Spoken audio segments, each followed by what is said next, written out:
नमस्कार, मैं सीबी पाठक आपका इस वीडियो सेशन में स्वागत करता हूं। आज की वीडियो में मैं बात करूंगा रत्न और विज्ञान, जेम्स एंड साइंस के बारे में।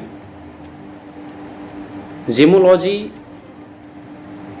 कैसे विज्ञान है, किस तरह के विज्ञान है और how far it is valid in today's world. Today we are going to have a glimpse of some of the facts, and in later videos we will explain how every gem contains so many sources of vitamins, sources of irons, and in short, we can say it is used herbs as serves in earlier times. Ayurveda में इसकी व्याख्या की गई है। पहले के राजा महाराजा भस्म का प्रयोग करते थे। पहले की जो वैद्य होते थे वह भस्म का प्रयोग करते थे। वह भस्म चाहे हीरा का हो, मोती का हो, पन्ना का हो, लाफिज लजुली का हो, चंद्रकांत का हो, एपिटाइट का हो, ताम्रा का हो और भी कोई रत्न हो। आज के समय में जो वैज्ञानिक परिप्रेक्ष्य है वह बिल्कुल गौण है। इसीलिए एक भ्रम का जाल पूरी तरह से फैल रहा है। आज मैं सिर्फ आप लोगों को एक ग्लिम्स दिखा रहा हूँ कि कैसे एक James, if it is original one, untreated, unheated, तो उसकी संरचना में क्या क्या हो सकती हैं, उसमें क्या हो सकता है, वो रत्न कहाँ तक कारगर हैं, हीटेड जेम्स कहाँ तक कारगर हैं, सिंथेटिक जेम्स, कल्चरल जेम्स, ये सारी चीज़ें क्या होती हैं, इस पर थोड़ी सी बात करते हैं। हीमेटाइट ताम्रा, जो ज्योतिष बंधु हैं वो जानते होंगे, उसमें प्रचुर मात्रा में आयरन पाया जाता है। पुखराज, पन्ना, नीलम, सैफायर ग्रुप की जो भी स्टोन्स हैं उसमें एल्युमिनियम पाया जाता है।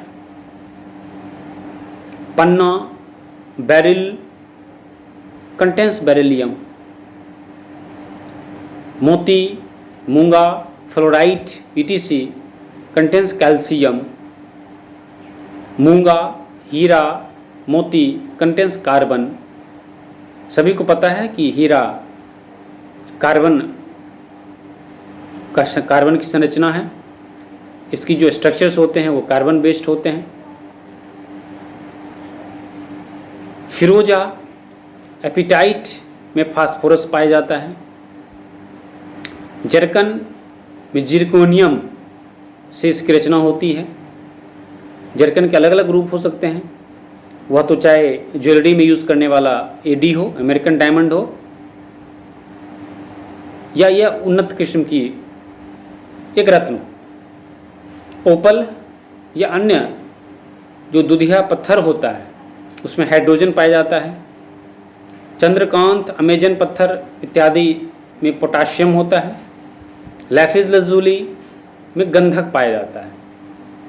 इस जेम्स के को जब आप लैब टेस्टेड किया जाता है तब हमें पता चलता है कि इसमें कौन कौन से तत्व विराजमान हैं, कौन कौन से तत्व इसके अंतर्गत आते हैं। Until and unless we get it verified, we get it tested, we know the reality, the fact of the gems that we have, that we got for our uses. If it is not verified, if it is not well tested, we are unaware of it. So my dear friends, you must understand that how gemology is connected with Ayurveda, how it is ancient and it is kind of hereditary for all of us, and how it is the most important, all scientific, provided we have information. If we do not, we simply let it go. If somebody charges against it. तो इसके बारे में जानकारी हो, अगर आपको नहीं है तो आप ज्योतिष से मिलें, उससे परामर्श लें, इसके बारे में जानकारी लें, अगर आपको कोई भी रत्न प्रिस्क्राइब किया जाता है तो। अभी का जो ट्रेडिशन है, कॉमर्शलाइजिंग का ट्रेडिशन है, everything is commercialised so fast. Gems का भी कॉमर्शलाइजेशन हुआ है, इसकी भी ग्रेडिंग हुई, डिग्रेडिंग हुई है। सिंथेटिक जेम्स वो जेम्स होते हैं जो बिल्कुल ठगी के लिए बनाए जाते हैं, फ्रॉडलेंट के लिए बनाए जाते हैं, उसका ज्योतिष विज्ञान में कहीं कोई स्थान नहीं है, वह बिल्कुल इफेक्टिव नहीं होता है। बट एक मार्केटिंग है और उसकी मार्केटिंग के अंतर्गत उसकी निकासी होती है, सेलिंग होती है। कल्चरल जेम्स वो जेम्स होते हैं जिनकी फार्मिंग की जाती है, जिनकी एग्रीकल्चर की जाती है।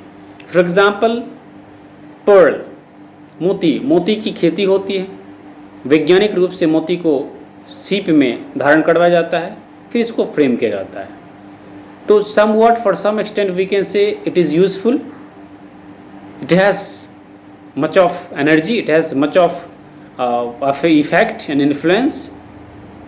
तो यह आपके लिए कारगर है, इसका आप प्रयोग भी कर सकते हैं। मोती की जो तपिश होती है वह गर्म होती है। अगर आपके पास ओरिजिनल मोती है, इसको थोड़ा सा घिस के आप पानी या चाय के साथ ले लें, आप पाएंगे कि with in a minute you start sweating, क्योंकि इसकी तपिश जो होती है वो काफ़ी गर्म होती है। तो कल्चरल जो फार्मिंग है जेम्स की, वह बहुत हद तक आप देखेंगे उसका इफेक्ट है और वह सही भी है।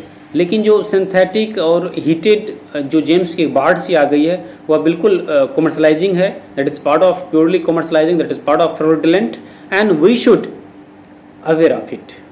And it can be only done when you are in touch with a good astrologer, a scholar one, or the one who has a sight of at least scientific way of reading, scientific way of research he or she has done in the field of astrology, then only that is possible.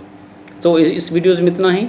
Next videos में I will explain each and every James and all about all the things about that particular James, जैसा कि मैंने 2-3 videos डाला हुआ भी है, पन्ना पे, पुखराज पे।